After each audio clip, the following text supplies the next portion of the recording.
அனைவருக்கும் வணக்கம். இந்த 2025ல நவம்பர் மந்த் நம்முடைய ராசி மற்றும் நம்முடைய லக்னத்துக்கு எப்படி இருக்கு அப்படிங்கறத இப்ப நம்ம டீடைலா கிளியரா பார்க்கலாம். வீடியோவை ஸ்டார்ட் பண்றதுக்கு முன்னாடி நீங்க நம்ம சேனலை சப்ஸ்கிரைப் பண்ணாம இருந்தீங்கன்னா மறக்காம சப்ஸ்கிரைப் பண்ணிக்கோங்க. அப்படியே பக்கத்துல இருக்க பெல் சிம்பலை கிளிக் பண்ணிக்கோங்க. அப்பதான் நாங்க போற இது போல யூஸ்ஃபுல்லான வீடியோக்கள் உங்களுக்கு உடனுக்குடனே நோட்டிபிகேஷனாக கிடைக்கும்.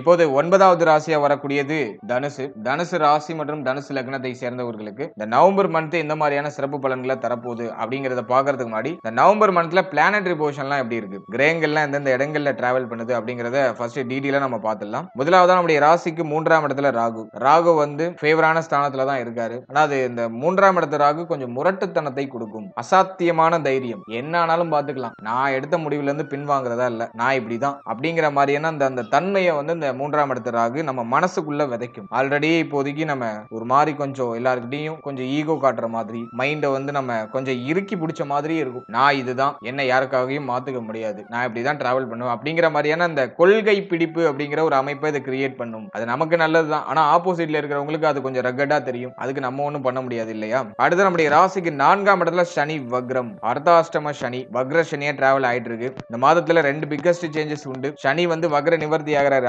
அர்த்தாஷ்டம சனி ரீஸ்டார்ட் ஆகுது. அதாவது வந்து 27ஆம் தேதி சனி பகவான் தன்னுடைய இயல்பு நிலைக்கு திரும்புறாரு. அதனை தொடர்ந்து குரு பகவான் அஷ்டமத்துல உச்சமா இருக்காரு. அந்த உச்ச குரு 11ஆம் தேதி வக்ரம் ஆகிறாரு. உச்ச கிரகம் வக்ரம் ஆகும்போது நீச்ச பலனை பண்ணிடும். எனவே அந்த இடத்துல குரு பகவான் அமர்றதும் குற்றம், உச்சமாகி வக்ரம் ஆகுறதும் குற்றம் தான். பெருசா பாசிட்டிவ் இல்ல. ராசிநாதனே கொஞ்சம் வீக்கா தான் இருக்காரு. அதனால இந்த மந்தே நம்ம கொஞ்சம் ஆவரேஜா தான் எடுத்துக்கணும். அடுத்து பாகியத்துல கேது, அதுவும் வந்து ஆவரேஜான அமைப்பு தான். அடுத்தது வந்து நம்ம பாக்குறது 10ஆம் இடத்துல சுக்கிரன் நீச்சம், 11ஆம் இடத்துல சூரிய பகவான் நீச்சம், 12ஆம் இடத்துல செவ்வாய் பிளஸ் வந்து புதனுடைய காம்பினேஷன். இந்த மாதத்துல சேஞ்சஸ் பொறுத்த வரைக்கும் பார்த்தோம்னா கரெக்டா 9ஆம் தேதி புதன் பகவான் வக்ரமாகி கரெக்டா 29ஆம் தேதி வக்ர நிவர்த்தி ஆகிறாரு. அதனை தொடர்ந்து 11ஆம் தேதி குரு பகவான் அஷ்டமத்திலேயே உச்சமாகி வக்ரம் ஆகிறாரு. நீச்ச பலனை செய்வார். அடுத்து 16ஆம் தேதி வந்து பார்த்தோம்னா சுக்கிர பயிற்சி. சுக்கிரன் வந்து நீச்ச நிலையிலிருந்து விலகி நம்முடைய ராசிக்கு 11ஆம் இடத்துல வந்து ஆட்சி ஆகிறாரு. ரொம்ப ரொம்ப நல்ல அமைப்பு. அதனை தொடர்ந்து வந்து பார்த்தோம்னா அதே 16ஆம் தேதி சூரிய பயிற்சி. சூரியன் தன்னுடைய நீச்ச நிலையிலிருந்து விலகி 12ஆம் இடத்துக்கு டிரான்சிட் ஆகி புதனோட போய் காம்பினேஷன் ஆகிறாரு. மேலும் செவ்வாயும் அந்த இடத்துல ஆட்சியோட இருப்பாரு.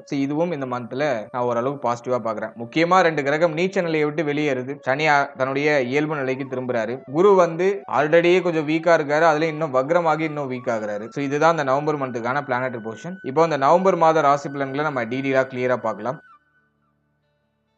முதலாவது அந்த மாதத்தை பொறுத்த வரைக்கும் தனுசு ராசி தனுசு லக்னம் உடைய மனநிலையை கொஞ்சம் திடப்படுத்திக்கணும். உடைய மனநிலையை திடப்படுத்திக்கணும். எதுக்காக அப்படின்னா இப்போ குழப்பம் அதிகமா வரும். தெளிவா முடிவெடுக்க முடியல, மைண்ட் கொஞ்சம் ஸ்ட்ரெஸ்ஸா இருக்கு, கொஞ்சம் ஒரு மாதிரி கொஞ்சம் இறுக்கி பிடிச்ச மாதிரி இருக்கு, எனக்கு ஒண்ணுமே புரியல, எதை நோக்கி டிராவல் பண்றதுன்னு தெரியல, அந்த குழப்பத்தன்மையை இந்த மாதம் வந்து உங்களுக்கு கொடுக்கும். ஏன்னா வந்து ராசிநாதனும் வீக்கு. 27ஆம் தேதிக்கு மேல சனி வக்ர நிவர்த்தியாகி ஜென்மஸ்தானத்தை பார்க்கிறாரு. அதனால வந்து அதீதமான குழப்பத்தன்மை வரும். அதுக்கான வாய்ப்புகள் அதிகபட்சமா இருக்கு. அதனால முடிவு எடுக்கிறதுக்கு ரொம்ப சிரமப்படுவீங்க. இந்த மாதத்தை பொறுத்த வரைக்கும் ஜஸ்ட் நீங்க அமைதியா நகருங்க. எதுலயும் முடிவெடுக்க வேண்டாம், எந்த மாற்றமும் பண்ண வேண்டாம். இருக்கிறத ஜஸ்ட் அமைதியா நகர்த்துங்க. ஆல்ரெடி இருக்கிற விஷயங்களை ஒரு ஸ்டெப்பா அப்படியே நகர்த்துங்க. அதுக்கு தான் இந்த மாதம் பாசிட்டிவா இருக்கு. இந்த நேரத்துல வந்து அதிகமா உணர்ச்சி வசப்படுவோம். குரு வந்து அஷ்டமத்துல உச்சமாகி வக்ரம் ஆயிட்டாலே கோப உணர்வு அதிகமா வந்துடும். எதுக்கு எடுத்தாலும் கோபப்பட்டுருவோம். யோசிச்சு பேச முடியாது. மனசுல தோன்றதை டக்கு டக்குன்னு வெளிப்படுத்திடும். அது ஆப்போசிட்ல இருக்கிறவங்களுக்கு என்ன மாதிரி ரியாக்ட் ஆகும் அப்படிங்கறதெல்லாம் நம்ம யோசிக்கிறதுலாம் டைமே இருக்காது. மைண்ட் ஒன்னு சொல்லும், அதை அப்படி நம்ம அப்படியே பேசிடுவோம். இந்த யோசிச்சு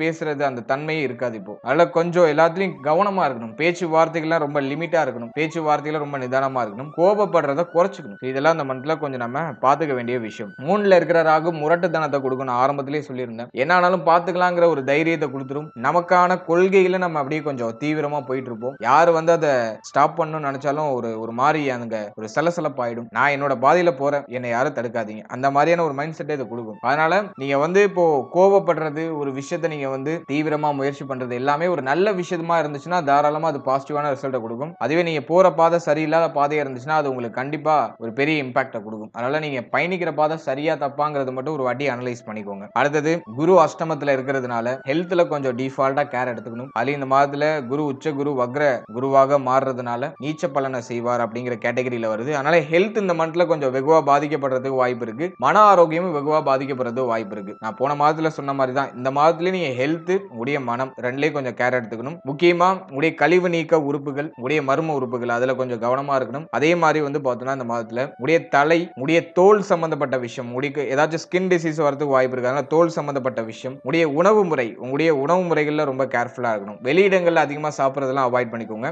இந்த நேரத்துல உணவே விஷமா மாறதுக்கு வாய்ப்பு இருக்கு. அதனால ஃபுட்ல கொஞ்சம் அதிகமா கான்சென்ட்ரேட் பண்ணுங்க. நல்ல ஹெல்தியான ஃபுட்டா, ஹோம்மேட் ஃபுட்டா சாப்பிடுங்க. அதே மாதிரி தூக்கமின்மை அப்படிங்கிற பிரச்சனை அதிகபட்சம் வரும். டயத்துக்கு சாப்பிட முடியாது, டயத்துக்கு தூங்க முடியாது. அந்த பிரச்சனையை மேக்ஸிமம் கொடுத்துரும். ஏன்னா குரு வீக் ஆகுறாரு இங்க. அதனால தூக்கம் வந்து நேரம் கடந்து தூங்குறது, சரியான தூக்கம் இல்லாத ஒரு மனநிலை இருக்கிறது, உணவு சரியா இல்லாம இருக்கிறது, உணவுல வந்து பாரபட்சங்கள் ஏற்படுறது, காரமான உணவு அதிகமா எடுத்துக்கிறது, அதனால வயிற்றுல ஏதாச்சும் புண்ணு வருது, அதுக்கான வாய்ப்புகள்லாம் உண்டு. அதனால உங்களுடைய ஃபுட்டு, உங்களுடைய ஹெல்த், உங்களுடைய தூக்கம் அதுல எல்லாம் எந்த காம்ப்ரமைஸும் பண்ணிக்காம கரெக்டா நீங்க ஃபாலோ பண்ணணும். இந்த மாதத்தை பொறுத்த வரைக்கும் நல்லா மெடிடேஷன் பண்ணணும். டெஃபினட்டா மெடிடேஷன் பண்ணணும். அதுல மாற்று கருத்தே இல்ல. நல்லா மெடிடேட் பண்ணிக்கோங்க. உங்க மைண்ட் நல்லா ப்ரிப்பேர் பண்ணிக்கோங்க. இந்த மாதத்தை பொறுத்த வரைக்கும் எதையும் ஓவரா திங்க் பண்ணி குழப்பிக்க கூடாது. மனதை அமைதிப்படுத்துறதுக்கு மெடிடேஷன் உங்களுக்கு ஒரு பெஸ்ட் மெடிசனா இருக்கும். கேது பாக்கியத்துல இருக்கிறனால டிஃபால்ட்டா ஆன்மீகம் சார்ந்த விஷயங்களில் ஈடுபாடு அதிகரிக்க ஆரம்பிக்கும். தெய்வீகம் சார்ந்த விஷயங்களில் ஈடுபடுவோம். நிறைய பேர் இப்ப கோவில் குளங்களுக்கு அதிகமா போயிட்டு வருவாங்க. ஆலய தரிசனம், ஆலய வழிபாடு இதெல்லாம் கிடைக்கும். பாக்கியத்துல கேது இருக்கும்போது வந்து பார்த்தோம்னா தந்தையுடைய உறவு நிலை, தந்தை சம்பந்தப்பட்ட விஷயங்கள ஒரு மாதிரி ஏற்றத்தாழ்வுகள் ஏற்படும். தந்தையாருக்கு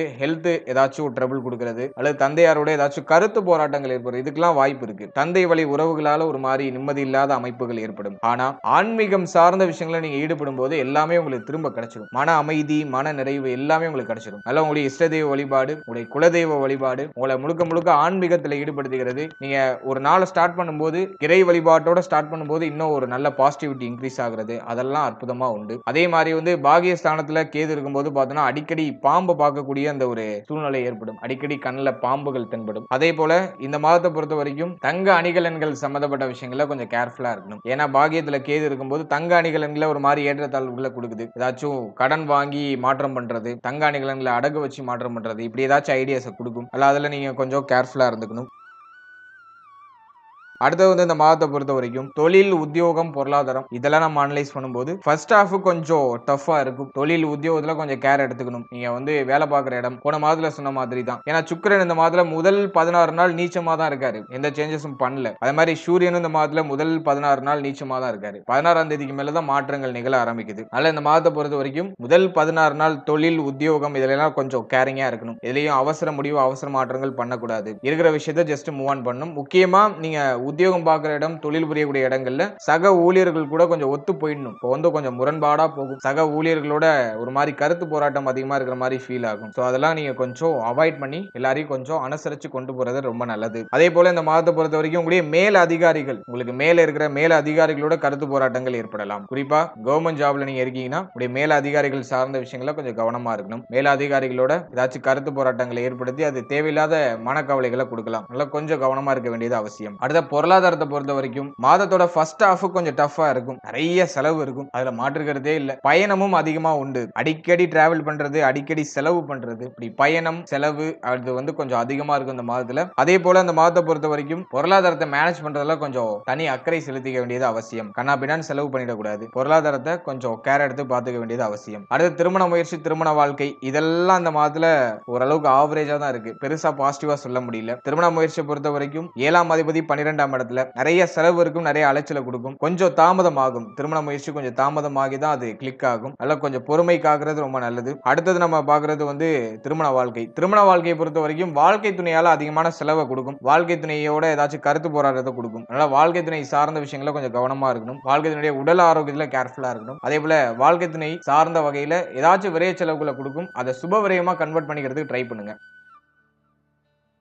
அடுத்தது நட்பு வட்டாரம், நண்பர்கள் சார்ந்த விஷயங்களையும் கொஞ்சம் கவனமா இருக்கணும். அவர்களாலையும் தேவையில்லாத விரைவு செலவுகள் ஏதாச்சும் ஏற்பட வாய்ப்பு இருக்கு. அல்ல செலவு கொஞ்சம் அதிகமா இருக்கும், பண தேவையும் கொஞ்சம் அதிகமா இருக்கும். அதனால பொருளாதாரத்தை கொஞ்சம் சரியா மேனேஜ் பண்ண வேண்டியது அவசியம். அடுத்தது இந்த நவம்பர் மந்த்தை பொறுத்த வரைக்கும் குழந்தை பாகியம், பிள்ளைகள் சார்ந்த விஷயங்கள்ல 5ஆம் அதிபதி 12ஆம் இடத்துல ஆட்சியா இருக்காரு. பிள்ளைகளால ஆதாயமும் உண்டு, அதே போல பிள்ளைகளால செலவுகளும் உண்டு. பிள்ளைகளுக்கு பண தேவை அதிகரிக்கும். அதனால உங்களை வந்து உங்ககிட்ட வந்து பண தேவைக்காக நிப்பாங்க. அதனால பிள்ளைகள் சார்ந்த விஷயங்கள்ல கொஞ்சம் அக்கறை எடுத்துக்கணும். அவங்களுக்கு அந்த பண தேவை இருக்கிறதுனால அதை பூர்த்தி பண்றதுக்கு நீங்க ட்ரை பண்ணணும். பிள்ளைகளுக்கு சுப விசேஷம் சுப மாற்றம் ஏதாச்சும் பண்ணணும்னு ஆசைப்படுறீங்கன்னா அது இந்த மாதத்துல செய்யலாம். ஆனா 16ஆம் தேதிக்கு மேல அந்த மாற்றங்களை வச்சுக்கிறது நல்லது. அடுத்து குழந்தை பாக்கியத்தை பொறுத்த வரைக்கும் இந்த மாதத்துல ஒரு சில தடை தாமதத்துக்கு பிறகு ஒரு சில மருத்துவ செலவுகளுக்கு பிறகு சுப செய்திகள் கிடைக்கும். சோ அதுக்கு ஓரளவு பாசிட்டிவா இருக்கு. அதே ஹைப்பர் பாசிட்டிவா இருக்குன்னு சொல்ல முடியல, பரவாயில்ல. மருத்துவ செலவுகளுக்கு பிறகு மருத்துவருடைய ஆலோசனையின்படி நீங்க செயல்படும் போது சுப செய்திகள் கிடைக்கும். அதே மாதிரி பிரெக்னன்சிக்கு ட்ரை பண்றவங்களா இருக்கீங்கன்னா வெளியிடங்கள்ல அலையிறது, வண்டி வாகனத்துல அதிகமா டிராவல் பண்றது எல்லாம் அவாய்ட் பண்ணிக்கோங்க. ரொம்ப பிரஷரா இருக்கக்கூடிய ஒர்க் எல்லாம் கொஞ்சம் குறைச்சுக்கோங்க. மைண்டை கொஞ்சம் காம் டவுன் பண்ணி நீங்க டிராவல் பண்ணணும். சோ அப்படி பண்ணும்போது சுப செய்திகள் மிக விரைவாக கிடைக்கும். அடுத்த ஸ்டூடெண்ட்ஸ் மாணவிகளை பொறுத்த வரைக்கும் ஃபர்ஸ்ட் ஹாஃப் கொஞ்சம் டஃபா இருக்கும். Second half okay. செகண்ட் ஹாஃப்ல பிரச்சனைகளுக்கான சொல்யூஷன் கிடைச்சிடும். ஓரளவு தெளிவா பயணிக்க ஆரம்பிச்சிடுவீங்க. மைண்ட்ல இருக்கிற பிரஷர்லாம் ஓரளவு குறையும். ஆனா முதல் 16 நாள் கொஞ்சம் கவனம் தேவை. ஆனா செகண்ட் ஹாஃப்ல எல்லாம் நமக்கு பாசிட்டிவா மாறிடும். ஓவராலா அந்த நவம்பர் மந்த்தை பொறுத்த வரைக்கும் ஃபர்ஸ்ட் ஹாஃப் கொஞ்சம் ஆவரேஜா தான் இருக்கு. ரொம்ப பாசிட்டிவா சொல்ல முடியல. ஆனா செகண்ட் ஹாஃப்ல நீச்ச கிரகங்கள் எல்லாம் நமக்கு பாசிட்டிவா நகருது. அந்த மூவ்மெண்ட்லாம் கொஞ்சம் நல்லா இருக்கு. கிரகங்களுடைய பெயர்ச்சிகள் 16ஆம் தேதிக்கு மேல நமக்கு பாசிட்டிவா வருது. அது 27ஆம் தேதி அர்த்தாஷ்டம சனி ரீஸ்டார்ட் ஆகுது. அதனாலும் பெருசா பிரச்சனை இல்ல. மன ரீதியா ஒரு சில தாக்கங்களை கொடுத்து அது சரி பண்ணிடும். அதனால பெருசா கவலைப்பட வேண்டாம். மாத கிரகங்கள் 16ஆம் தேதிக்கு மேல நமக்கு பாசிட்டிவா நகர்றதுனால பிரச்சனைகள்லாம் ஓரளவு கண்ட்ரோல் ஆகும். ஆனா முதல் 16 நாள் கொஞ்சம் அவேர்னஸா இருங்க. முக்கியமா ஹெல்த், உடைய மன ஆரோக்கியம், உடைய கோப உணர்வு, உடைய முடிவு சம்பந்தப்பட்ட விஷயம், முக்கிய முடிவு முக்கிய மாற்றம் இது சார்ந்த விஷயம், இதுல எல்லாம் கொஞ்சம் கவனமா இருக்க வேண்டியது அவசியம். இதை மட்டும் நீங்க பராமரிச்சாலே போதும். இந்த மாதம் உங்களுக்கு ஆல்மோஸ்ட் ஃபேவரா முடியும். வாழ்த்துக்கள். இப்போ நீங்க இது வரைக்கும் பார்த்த அந்த பொது பலன்கள் அப்படிங்கிறது ஒரு கோச்சார பலன்கள் தான். இது உங்களுடைய ஜனனகால ஜாதகத்துல நடக்கக்கூடிய தசா புக்தி அந்தரம் பிளஸ் உங்களுடைய ஜனனகால ஜாதகத்துல இருக்கக்கூடிய அந்த பிளானட்டரி பொசிஷன், இதை பொறுத்து ஒரு சில ஏற்றத்தாழ்வுகளை சந்திக்கும். எனவே 100% பிரிடிக்ஷன் எடுக்கிறதுக்கு உங்களுடைய ஜனனகால ஜாதகத்தை ஆய்வு பண்றது நல்லது. உங்களுக்கு இப்போ என்ன தசா புக்தி நடந்துட்டு இருக்கு, அது யோக தசையா அவயோக தசையா? யோக தசையா இருந்துச்சுன்னா அந்த 7.5 சனி பிளஸ் இந்த நெகட்டிவான இன்ஃபுளுன்ஸ் பண்ணக்கூடிய அந்த கோச்சார கிரகங்களுடைய பாதிப்பு உங்களுக்கு பெரிய அளவுல இருக்காது. அதுவே அவயோக தசையா இருந்துச்சுன்னா அந்த கோச்சாரத்துல சொல்லப்பட்டிருக்க அந்த நெகட்டிவான இன்ஃப்ளூயன்ஸ் உங்களுக்கு அதிகமா இருக்கும். இதுதான் பாயிண்ட். அல்ல உங்களுக்கு நடக்கிறது யோக தசையா அவயோக தசையா, இந்த கோச்சாரம் உங்களுக்கு எவ்வளவு பர்சன்டேஜ் உங்களுக்கு இம்பாக்ட் பண்ணும் அப்படிங்கறத உடைய தசாபுக்தி அந்தரம் பிளஸ் உங்களுடைய ஜாதகத்துல சனி எந்த இடத்துல போஷன் ஆயிருக்காரு பிளஸ் மற்ற கிரகங்கள்ல எந்தெந்த இடங்கள்ல போஷன் ஆயிருக்கு அதை பொறுத்து ஒரு சில ஏற்றத்தாழ்வுகளை சந்திக்கும். எனவே உங்க ஜனனகால ஜாதகத்தை கொஞ்சம் அண்டர்ஸ்டாண்ட் பண்ணிட்டு இந்த கோச்சாரத்தை நீங்க எடுத்து சூப்பர் கம்போஸ் பண்ணும்போது உங்களுக்கு ஒரு தெளிவு, இன்னும் கொஞ்சம் அதிகமான புரிதல் அப்படிங்கிறது கிடைக்கும். எனவே உங்களுடைய ஜனனகால ஜாதகத்தை உங்களுடைய குடும்ப ஜோதிடத்தை கொடுத்து ஒரு வாட்டி ரீட் பண்ணிட்டு